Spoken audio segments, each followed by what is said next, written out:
सुर में गाना सीखिए पाधानीसा ऐप के साथ। AI powered personal music teacher from Saregama.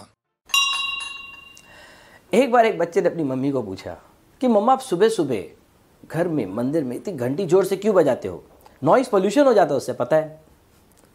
क्या ये नॉइस पोल्यूशन है या कुछ और? आइए जानते हैं इस वीडियो में। नमस्ते दोस्तों, मेरा नाम है ऋषि नंदा। आपने देखा होगा कि कई घरों में सुबह सुबह घर के जो बड़े होते हैं वो जोर जोर से घंटी बजाते हैं। मंदिरों में आप जाओगे, वहाँ पे जो भक्तजन होते हैं वो देवी देवता के सामने खड़े होकर जोर जोर से घंटी बजाते हैं, आंख बंद करते हैं, नमन करते हैं, परंतु घंटी बहुत जोर जोर से बजाते हैं। ऐसा क्यों करते हैं? एक, जब मंदिर में घंटी बजती है उसका कारण यह है कि चलो अब सब आ जाओ, पूजा का समय हो गया है। तो सब लोगों को समझ में आ जाता है कि चलो अब जाके नमन करना है, भगवान की आरती उतारनी है, पूजा करना है, खाना देना है भगवान को। तो एक समय होता है, तो उस वक्त में घंटी बजती है कि सबको पता चल जाता है कि अब मंदिर में जाना है, देवी देवता के सामने जाना है। दूसरा कारण ये भी है कि जब आप जोर जोर से घंटी बजाते हो तब आप नोट करोगे कि आपके अंदर की जो वाइब्स है वो पॉजिटिव हो जाती है, आप में थोड़ी एनर्जी आ जाती है। तीसरा कारण ये माना जाता है कि जब जो कोई जोर से घंटी बजाता है तो उससे जो साउंड निकलती है उस घंटी से, उसकी वजह से वहाँ पे जो जर्म्स है वो मर जाते हैं। ये मान्यता है, इसके ऊपर तो डिबेट चल रही है। कोई कहता है कि ये होता है, कोई कहता है नहीं होता है। परंतु अगर आप इसको भी साइड में रख देंगे, एक पॉजिटिविटी आपके घर में होती है, एक पॉजिटिविटी आपके सामने आ जाती है, आपके वाइब्स इंप्रूव होते हैं, आपका फोकस लेवल इंप्रूव होता है। ये कॉन्सेप्ट अगर आप देखेंगे पिज़्ज़ा हट में भी यूज़ किया जाता है कि जैसे खाना हो जाता है वो लोग कहते हैं if you like what you ate please ring the bell, because that also spreads positivity, then people will look here and there, it changes the entire atmosphere. तो जब आपके घर में कोई घंटी बजा रहा हो तो उसे आप नॉइस पोल्यूशन ना समझे, ये समझिए कि वो आपके घर में, आपके आसपास पॉजिटिविटी बढ़ा रहे हैं, आपके वाइब्स को इम्प्रूव कर रहे हैं। Thank you.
मेरा नाम सुंदरबाई पुणे। डियर फ्रेंड्स, आपको अपने रूप, अपने यौवन, अपने लुक्स पर कितना अभिमान है? यदि अभिमान नहीं है तो सच में सोचिए कि क्या आपने सुंदर दिखने का कुछ विशेष प्रयास कभी नहीं किया? हमारी आज की दुनिया में तो यहां तक कहते हैं कि जो दिखता है वो बिकता है, यानी कि किसी भी मनुष्य या वस्तु के मूल में कुछ भी हो, गुण या कंटेंट हो या ना हो, पर यदि वो प्रेजेंटेबल है तो दुनिया में उसकी वैल्यू हो जाएगी, यानी कि वो बिक जाएगा। और ये हमारी आज की सच्चाई है। दोस्तों, मैं शैलेंद्र भारती आपके सामने भागवत की इसी कथा को लेकर के आ रहा हूं, जो इशारा कर रही है कि हम रूप को कितना अधिक महत्व देते हैं और गुण को बहुत कम, जिसके परिणाम भी बहुत बुरे होते हैं। कैसे? आइए सुनते हैं इस कथा को। शिवरात्रि का समय था। ब्रिज बड़ी धूमधाम से इस त्योहार की तैयारियों में लगा हुआ था। शिवरात्रि की रात को नंद बाबा और बाकी दूसरे गोपों ने सोचा कि क्यों ना इस बार शिवजी की एक विशेष पूजा अर्चना की जाए। बस इस तरह कार्यक्रम बन गया।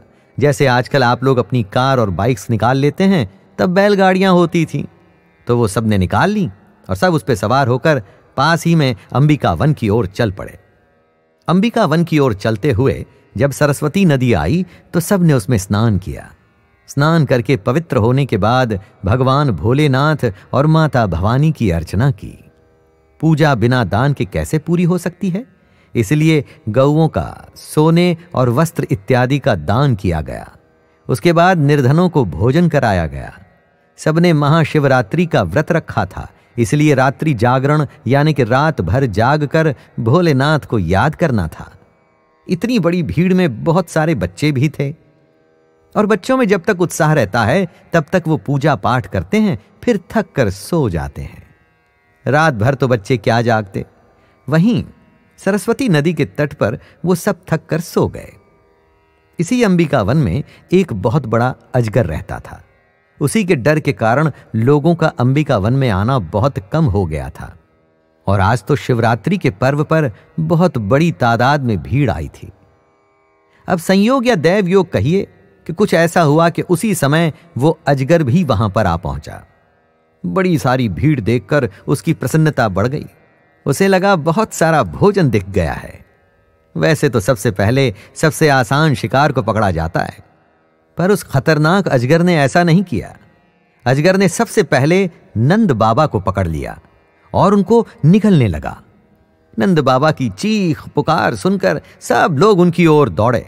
हाथ में जो भी ला सकते थे ले लिया। लाठियां, झाड़ी, जो भी, सब मिलकर अजगर पर प्रहार करने लगे, पर इस सबका उस विशाल अजगर पर कोई फर्क नहीं पड़ा। नंद बाबा को निगलना रुका नहीं, और फिर तब श्री कृष्ण नंद बाबा की ओर दौड़कर आए और उन्होंने उस अजगर पर अपनी लात से प्रहार किया। कृष्ण की लात लगने की देर थी कि कुछ अजीब हुआ। उस अजगर ने उसी समय नंद बाबा को छोड़ दिया और उसका रूप भी बदल गया। उस अजगर की जगह पर एक तेजस्वी पुरुष खड़ा हुआ था। सारे गोप, नंद बाबा आश्चर्य में इस चमत्कार को देख रहे थे कि ये क्या हुआ। धीरे धीरे इतना तो समझ में आने लगा कि कोई पुरुष किसी कारणवश अजगर की योनि को प्राप्त हुआ था, पर इसके आगे उन्हें कुछ भी नहीं समझ आ रहा था। कृष्ण ने उस तेजस्वी पुरुष से पूछा। वो तेजस्वी पुरुष प्रसन्न दिख रहा था। वो बोला, ऐसा तो हो नहीं सकता कि कृष्ण आप नहीं जानते हो, पर फिर भी वो कहानी आपको बताना मैं आरंभ करता हूं। इस पुरुष का नाम कभी सुदर्शन हुआ करता था। ईश्वर की कृपा इस सुदर्शन पर कुछ ऐसी हुई कि इसने बहुत सारी विद्या अर्जित की, फिर उस विद्या से धन कमाया। इसके अलावा सुदर्शन देखने में भी बहुत ही सुंदर था। जब इतने सारे गुणों से वो परिपूर्ण हो गया तो उसमें घमंड तो आना स्वाभाविक ही था। एक दिन सुदर्शन जब कहीं जा रहा था तो उसे अंगीरा गोत्र के कुछ मुनि दिखे। मुनि शायद दिखने में कुरूप थे। अपने धन, विद्या और सौंदर्य के अभिमान में चूर सुदर्शन ने उन मुनियों का मजाक उड़ाना शुरू कर दिया। मुनियों ने उसे प्यार से समझाया कि इस तरह से उपहास करना, मजाक उड़ाना ठीक नहीं है, परंतु जब आप घमंड में होते हैं तो किसकी सुनते हैं। सुदर्शन तो मजाक उड़ाता ही रहा, रुकने का नाम ही नहीं ले रहा था। दोस्तों, जब किसी चीज की अति होती है तो उसका फल तो भोगना ही पड़ता है। अर्थात उन मुनियों ने सुदर्शन को श्राप दे दिया कि अभी तुम्हारा यह सुंदर रूप छिन जाएगा और तुम अजगर की योनि में चले जाओगे। पल भर में घमंड मिट्टी में मिल गया, उसी मिट्टी में जिसमें सुदर्शन अजगर बनकर रेंगने लगा। उस दिन के श्राप के बाद आज कुछ ऐसा संयोग बना कि ब्रिजवासी इस ओर आए और अजगर को जब भगवान कृष्ण ने छुआ तो वो पाप से मुक्त हो गया। पुराणों की कहानियों में उन गुणों की बात की जाती है जो गुण कभी खत्म नहीं होते, जैसे कि दूसरे के प्रति सम्मान का गुण, सच्चाई का गुण और पवित्रता का गुण, भक्ति, तपस्या, परिश्रम का गुण। सुंदरता का गुण कितने दिन टिकता है दोस्तों? जो चीज थोड़े दिनों के लिए है उसके पीछे कैसे सारी दुनिया पागलों की तरह भागती है। हर कोई सुंदर दिखना चाहता है, लेकिन वो दिखना चाहता है बाहर से। आप अंदर से सुंदर होने का प्रयास कीजिए ना। विश्वास करें कि जब आप अंदर से सुंदर हो जाएंगे तो ये प्रतिभा पूरे जीवन भर आपके साथ रहेगी, केवल जवानी तक ही नहीं। देखा दोस्तों, आशा करता हूं कि भागवत पुराण की इस कहानी से हम अपने जीवन को और सुंदर बनाएंगे, बाहर से ही नहीं, अंदर से भी। तो आज्ञा दीजिए अपने दोस्त शैलेंद्र भारती को। जय हो।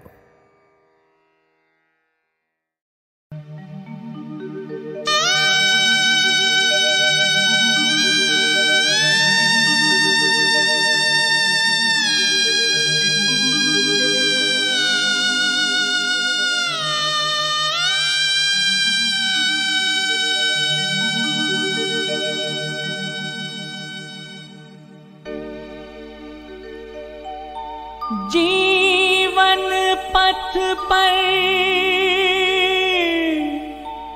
शाम सवेरे छाए हैं घन घोर अंधेरे।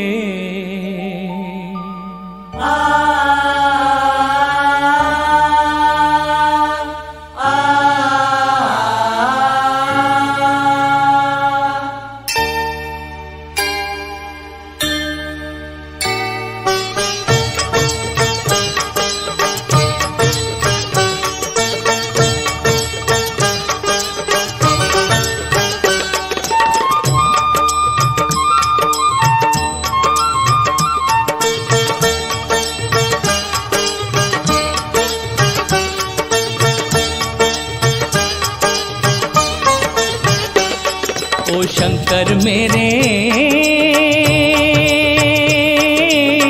कब होंगे दर्शन तेरे। ओ शंकर मेरे कब होंगे दर्शन तेरे। जीवन पथ पर शाम सवेरे, जीवन पथ पर शाम सवेरे छाए हैं घन घोर अंधेरे। ओ शंकर मेरे कब होंगे दर्शन तेरे।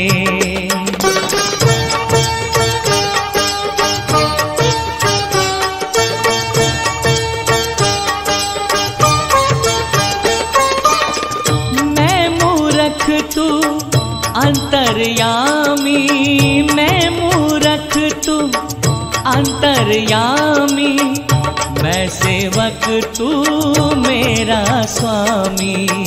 मैं सेवक तू मेरा स्वामी। काहे मुझसे नाता तोड़ा, मन छोड़ा मंदिर भी छोड़ा। कितनी दूर लगाए तूने जा कैलाश पे डेरे। ओ शंकर मेरे कब होंगे दर्शन तेरे।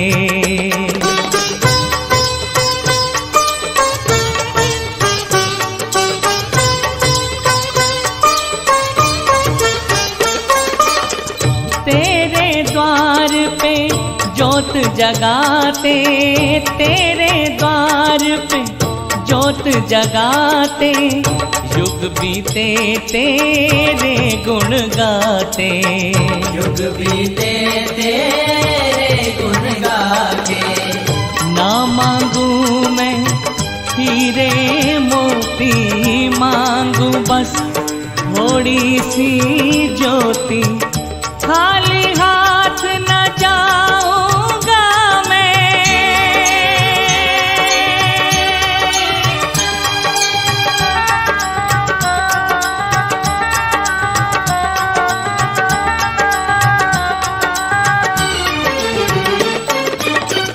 खाली हाथ न जाऊंगा मैं, दाता द्वार से तेरे, ओ शंकर मेरे कब होंगे दर्शन तेरे।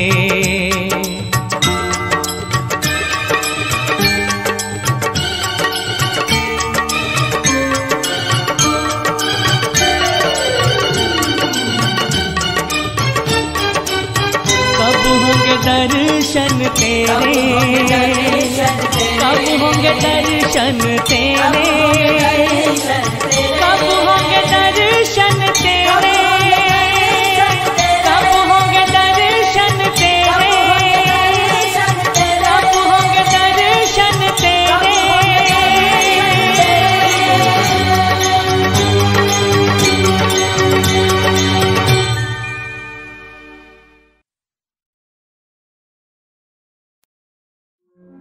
राम नाम का सुमिरन कैसा, जो ध्यावे सो जाने, कण कण में उसे राम मिलेंगे, जो राम को अपना माने।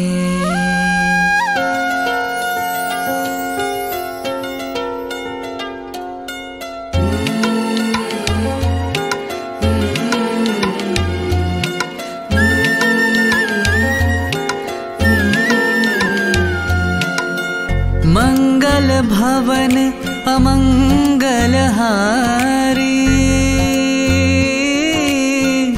द्रबहु सुदशरथ अजर बिहारी। राम सिया राम जय जय राम, राम सिया राम जय जय राम। कोई है वही जो राम रच राखा, करि तरक बढ़ावे साखा। राम सिया राम जय जय राम, राम सिया राम जय जय राम।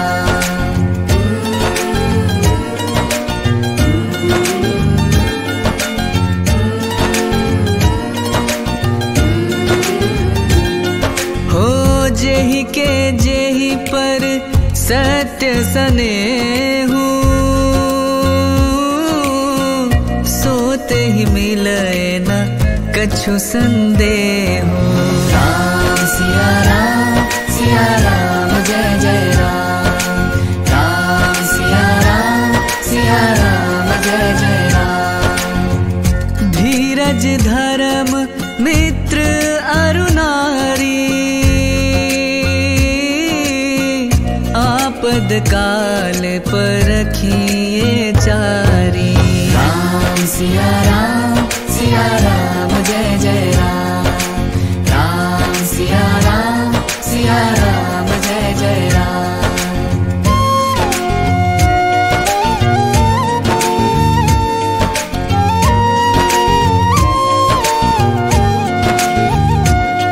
हो जाकी रही भावना जैसी,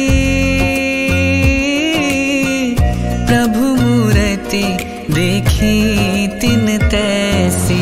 राम सिया राम जय जय राम, राम सिया राम जय जय राम। हो कलयुग केवल नाम आधारा,